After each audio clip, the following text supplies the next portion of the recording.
안녕하세요. 오늘 반찬 마지 김여사입니다. 오늘도 제 영상 보시고 좋아요, 구독 눌러주세요. 좋아요, 구독이 힘이 됩니다. 자, 오늘은 갈치조림을 할 거예요. 얼큰하게 맛있게 한번 졸여볼게요. 자, 먼저 재료 소개는 갈치 6토막이에요. 우리가 3인 기준으로 2토막씩 먹어야 되니까 6토막, 무 4분의 1개, 양파 반개, 대파 하나, 참치액, 고추청이 여기 있어요. 제가 지난번에 고추청 한번 찍었죠? 요럴 때 기묘하게 쓰이는 게 고추청입니다. 없으면은 청양고추에다가 물엿 한 수저 넣으시면 됩니다. 고춧가루 소주 반컵 정도, 그리고 고추장, 간장, 마늘, 생강 조금. 그럼 생선 요리에는 생강이 조금 들어가주는 게 좋습니다. 후춧가루, 물 이렇게만 있으면 돼요. 자, 시작해 볼게요. 제일 먼저 하실 것은 무를 조금 큼직큼직하게.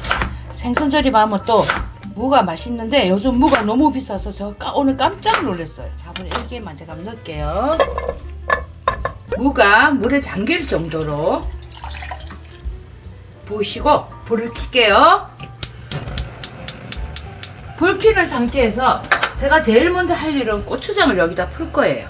미리 좀 같이 물랑 같이 풀어줄 거예요. 고추장 한 스푼, 양념을 이렇게 해볼게요. 간장 소주컵으로 한 컵 정도입니다. 한 컵.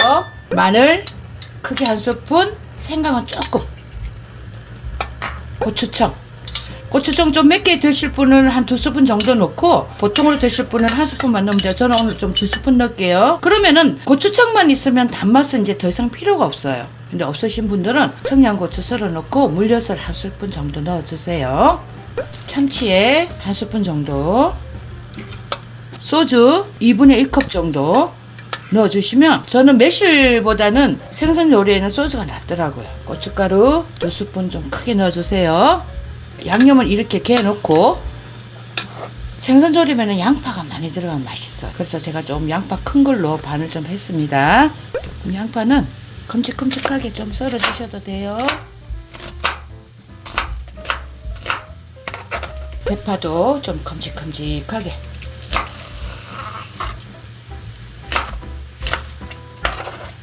야채는 뭐를 넣든 감자를 넣어도 맛있어요. 갈치조림에는 감자를 넣어도 맛있고, 혹시 팽이버섯 같은 게 있으면 위에 토핑으로 올려주셔도 맛있어요.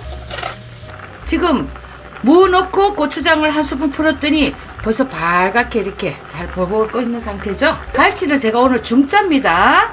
중짜로 6토막 정도 해요.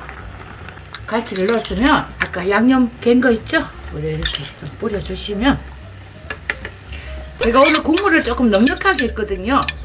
물을 좀 부드럽게, 물을 조금 넉넉하게 부었어요. 이 상태에서 후추는 기호에 맞게 같이 끓여줄 수 있도록 해서 졸여볼게요. 야채는 나중에 넣을 거고요. 그리고 생선 조림을 하거나 생선 요리할 때는 뚜껑을 닫지 마세요. 그래야지만이 비린내가 좀 날아갑니다. 네, 한 5, 6분 끓이고 나니까 무가 젓가락으로 찔러보면 들어가네요. 아까 양파하고 대파도 익는 시간이 필요하겠죠. 이런 상태에서 조금 더 끓여줄게요. 이제 양파하고 대파도 어느 정도 숨이 죽었죠? 이대로 덜어내지 않고 상에 내놓을게요. 맛있게 해서 드세요.